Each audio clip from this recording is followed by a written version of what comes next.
ఏదైతే ఉందో అది నాకు బాధ్యత, ఈ ఘటనకు మేము బాధ్యులం కాదు అంటూ ఉదయం చెబుతోంది. కానీ అది రెసిస్టెంట్ ఫ్రంట్ ఎందుకు ఈ రోజు ఆలస్యం చేస్తుంది అంటే ఎక్కడో భయపడుతున్నారు.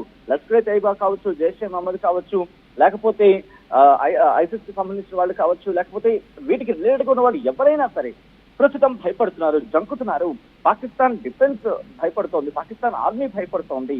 వాళ్ళు ఇంటర్నేషనల్ ప్లాట్ఫామ్స్ లోని వాళ్ళ గొంతులో కాస్త ఆ గాంభీర్యం పోయింది, వణుకు మొదలైంది.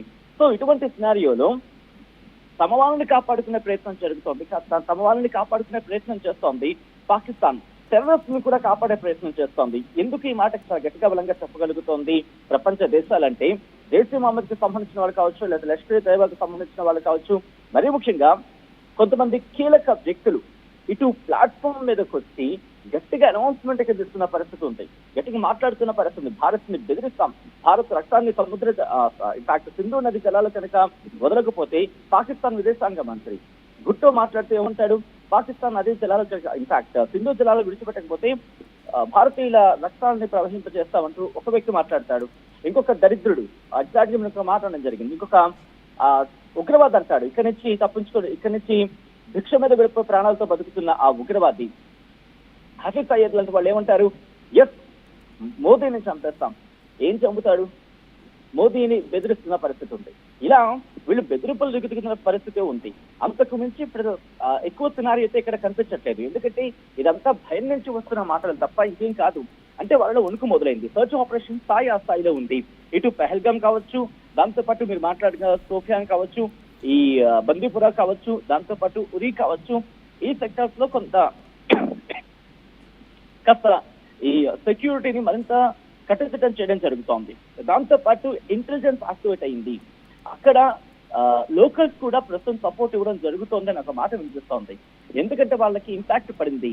సో ఈ అన్ని కారణాలతోనే ఆ ప్రభావం అనేది మనకి కనిపిస్తోంది. తర్వాత మనం మాట్లాడుకున్నట్టుగా ఆర్మీకి సంబంధించిన కీలక వ్యక్తులు కూడా అక్కడికి వెళ్ళడం, ఆపరేషన్ సంబంధించి మాట్లాడుకోవడం.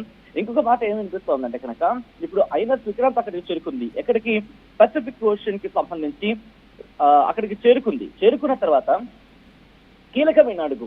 ఎందుకంటే పాకిస్తాన్ కి సంబంధించి యుద్ధాన్ని ఎదుర్కోవాలంటే వాళ్ళకి ఫ్యూయలింగ్ కావాల్సి ఉంటుంది.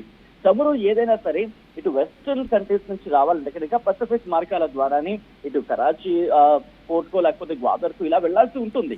సో వీటికి చేరుకోవాలంటే ఐఎన్ఎస్ విక్రాంత్ అడ్డంగా ఉంటుంది అక్కడ. కాబట్టి వీళ్ళు భయం మొదలవుతోంది. ఓ పక్క టెర్రరిస్ట్ ను ఏరిపారేస్తున్న పరిస్థితి ఉంది. ఇటు సచిన్ ఒకసారి హోల్లో ఉండండి, ఒకసారి ఆ శబ్దాన్ని విందాం. అంటే భారతదేశ ప్రజల రక్తాలని నేలపై చిందించినటువంటి ఆ దుర్మార్గులు, ఆ దుస్తులు, ఈ పిచ్చి కుక్కల ఇదలు పేల్చివేత సంబంధించినటువంటి ఆ శబ్దాలని, అంటే ఆ నిజంగా ఈ దుర్మార్గమైనటువంటి శబ్దాన్ని పాకిస్తాన్ వరకు వినిపించాల్సిందే. ఎవరైతే పాకిస్తాన్కి సంబంధించి సింధు జలాల నీటి ఒప్పందం రద్దు తర్వాత సింధు జలాల్లో పారేది ఆ నీళ్లు కాదు, భారతీయుల రక్తం అని చెప్పేటువంటి ఆ బిలాల్ భుట్టో కానివ్వండి, ఆ సయ్యద్ హఫీజ్ విషయంలో కానివ్వండి, మీరు వినండి శబ్దాన్ని.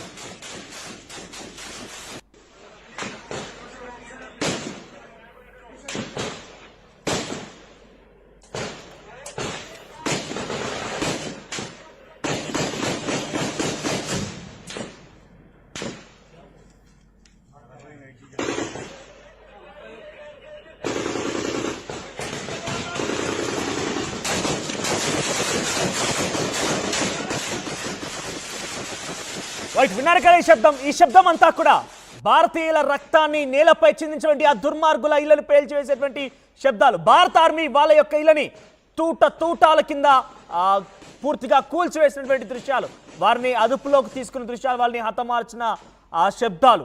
సచిన్, ఇటువంటి విధంగా ఇంకా ఎంతమంది పైన చేరుండే అవకాశం ఉంది? భారత ఆర్మీ నెక్స్ట్ స్టెప్ ఏముండబోతుంది? అంటే దేశమంతా ఒకటి ఎక్స్పెక్ట్ చేస్తాను, భారత్ ఈసారి కనుక పాకిస్తాన్ని వదిలేస్తే ఇంకా ఈ వేట కుక్కలు, ఈ గుంట నక్కలు మరింత తీవ్రవాదానికి తెరలేపే అవకాశం ఉంది, ఉగ్రవాదానికి తెరలేపే అవకాశం ఉంది. కాబట్టి ఈసారి సరైనటువంటి రీతిలో పాకిస్తాన్కి సమాధానం చెప్పాల్సిన సమయం అంటూ భారతదేశ ప్రజలు మొత్తం ఎక్స్పెక్ట్ చేస్తున్నారు. సో భారత ఆర్మీ నెక్స్ట్ మూవ్ ఏముండబోతుంది అంటే, ఇప్పటి నుంచి పెద్ద ఎత్తున అటు సింధు జలాల రద్దు విషయంలో అటు బిలావల్ భుట్టో కానివ్వండి, పాకిస్తాన్ సంబంధించి చాలా మంది వ్యక్తులు మాట్లాడుతున్నారు. రక్షణ శాఖ మంత్రి మాట్లాడారు, ఏకంగా ప్రధాని కూడా ఆయన కూడా ఏమంటున్నారంటే భారత్కు సంబంధించినటువంటి వచ్చేటువంటి సింధు జలాలు మావి అంటూ మాట్లాడుతున్నారు. సో వీటన్నిటికీ సమాధానం ఎప్పుడు దొరకబోతోంది? ప్రధానిగా షహబాజ్ షరీఫ్. ఆయన ఏమంటాడు, ఒక న్యూట్రల్ ప్లాట్ఫామ్స్ ని తీసుకురండి, న్యూట్రల్ ప్లాట్ఫామ్స్ ని తీసుకొస్తే కనుక